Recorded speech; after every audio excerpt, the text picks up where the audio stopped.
Highway 126 opened today at noon, allowing our crews to get a full access look at what the destruction left behind from the Hoiday Farm Fire looks like. Today, KEZI 9 News reporter Emma Jerome drove down the highway and shares with us what she saw.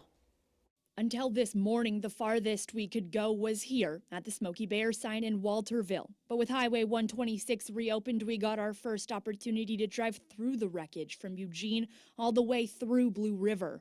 After the first night, before the smoke cleared, people feared the good pasture-covered bridge was gone. However, we learned later that it still remains. It is one of the few buildings in that area that made it. I'm here at the Leeburg Fish Hatchery, and while the park and the hatchery have been closed here for a while, I wanted to take a moment to stop here and show what damage that they haven't seen here at the hatchery. You can see the bridge is completely fine, but just over the river, the hillside is burned up the side. You can see green and brown scattered, burning in kind of a mosaic pattern. Hit or miss, that's the story of this fire. Sometimes even next-door neighbors suffered extremely different fates, some losing everything, some whose homes remained untouched.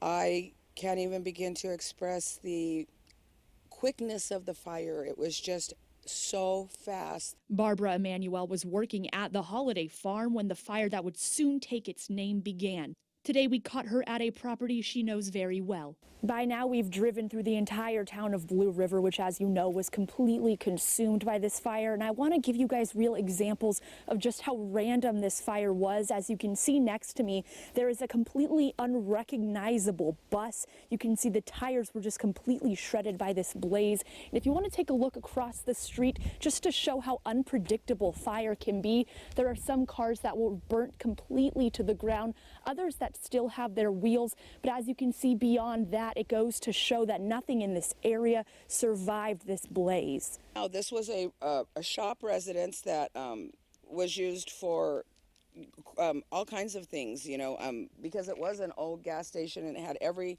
tool, you know, for any kind of work you could possibly need, want, or do. And they had a little restaurant booth down here. I mean, this was a cafe right here. ODOT is asking that use of Highway 126 be limited to residents, first responders, and recovery personnel due to the numerous hazards that still remain. Reporting from the Mackenzie River, Emma Jerome, KEZI 9 News. Emma, thank you.